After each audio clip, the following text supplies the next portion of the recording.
Je choisis mon chemin de vie.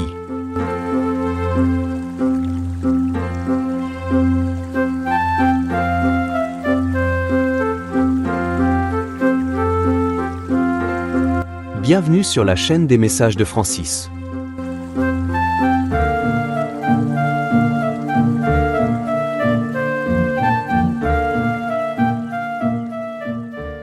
Bonjour chers amis auditeurs et chers followers de ma chaîne YouTube. Je suis heureux de vous retrouver, ayant été privé de parole la semaine dernière, et il me manquait vraiment quelque chose cette semaine. Aujourd'hui, je vais aborder un sujet que nous connaissons tous et toutes. C'est celui de la contrariété. Avant de continuer, voici ce qu'est la contrariété. C'est être mécontent, avoir du déplaisir à la suite d'obstacles, de difficultés qui vont à l'encontre d'un projet, de ses goûts, de ses sentiments, et j'en passe tant ce sentiment arrive très vite. J'ai choisi d'en parler car je viens d'avoir ma dose. En début de semaine, en vue de l'ouverture officielle de mon activité d'atelier ce 1er octobre, je voulais terminer le programme de comptabilité que j'avais mis plus de 3 semaines à concocter, et ça pour entrer les derniers mouvements comptables avant l'ouverture. Mais quelle ne fut pas ma douloureuse surprise de constater que ce programme avait tout simplement disparu. J'ai vainement tenté de le retrouver, mais c'était peine perdue. Il fallait que pour le lendemain, jour officiel de l'ouverture, j'ai un programme comptable opérationnel. Je sentais un sentiment de colère et de frustration monter en moi, et j'ai demandé de l'aide aux anges pour m'aider à me calmer, et c'est l'ange Nanaël qui m'a répondu. Tu as besoin de calme et de silence. Laisse mon énergie se diffuser dans tout ton être. Ressens cette douceur qui s'installe en toi. Mais qui est l'ange Nanaël? L'ange Nanaël est associé à la connaissance, à la sagesse divine et à l'élévation spirituelle. Il est invoqué pour obtenir des révélations, accéder à une compréhension profonde des mystères de l'univers et guérir les blessures émotionnelles.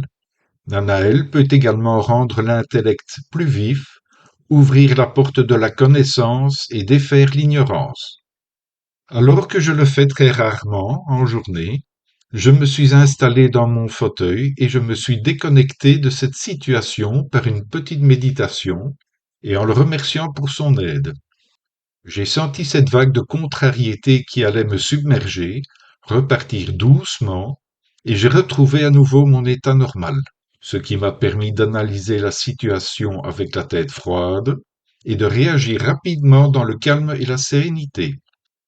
J'ai trouvé une autre solution au final, bien plus avantageuse que mon propre programme, mais surtout bien plus sécurisant étant en ligne. Ce n'est qu'après coup que je me suis rendu compte que c'était un message qui m'avait été envoyé pour me faire comprendre que je prenais un mauvais chemin en utilisant mon programme. Maintenant, c'est un souci en moins sachant la sécurité du programme loué pour l'occasion. Je me rappelle qu'il y a quelques années, j'aurais réagi au quart de tour en maudissant la terre entière pour ce contretemps fâcheux, et que cela m'avait apporté que des ennuis vu mes réactions épidermiques et la volonté d'aboutir coûte que coûte dans cette voie. Franchement, je vous le dis, si un problème surgit, c'est que vous faites fausse route, et qu'il faut envisager une autre solution. N'oubliez jamais que les anges veillent sur vous et surtout votre ange gardien qui vous envoie ces petits messages pour vous guider. Désormais, j'ai pris l'habitude de ne plus réagir à chaud quand quelque chose vient contrecarrer mes plans, et croyez-moi, cela m'aide à appréhender la vie d'une manière plus aisée, en me sachant épaulé de la sorte, mais surtout en prenant de meilleures décisions. C'est ce genre de situation que j'enseigne dans mon atelier de niveau 1, la spiritualité pour gérer mon quotidien. C'est le fruit de ma propre expérience que je partage dans cet atelier, et cela quel que soit votre niveau de croyance. J'ai eu ce magnifique cadeau de pouvoir traverser tous ces orages, m'en relever et devenir qui je suis aujourd'hui. Et cela va même beaucoup plus loin.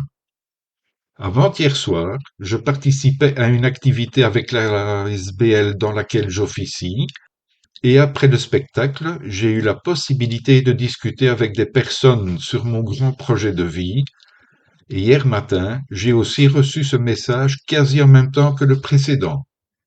Le moment est venu de sortir de ta zone de confort et d'oser prendre des risques.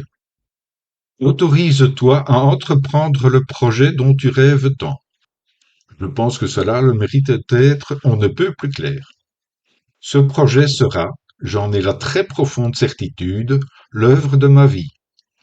Mes ateliers, les podcasts et mes livres sont les premiers jalons posés dans le cheminement de sa réalisation, et je reste bien à l'écoute de mon âme, de mes guides et les anges qui ne manqueront pas de me signifier si je m'égare, en provoquant des petits ou grands contretemps, source évidente de contrariété, mais sachant comment les gérer, j'avance avec foi dans ce projet. Merci mes amis pour votre écoute. N'hésitez pas à venir me rejoindre sur ma page et invitez vos amis à le faire aussi, car nous sommes plus forts ensemble. Prenez bien soin de vous et de ceux qui vous sont chers. C'était Francis de Je choisis mon chemin de vie. Je vous dis à très bientôt dans un nouvel épisode de podcast.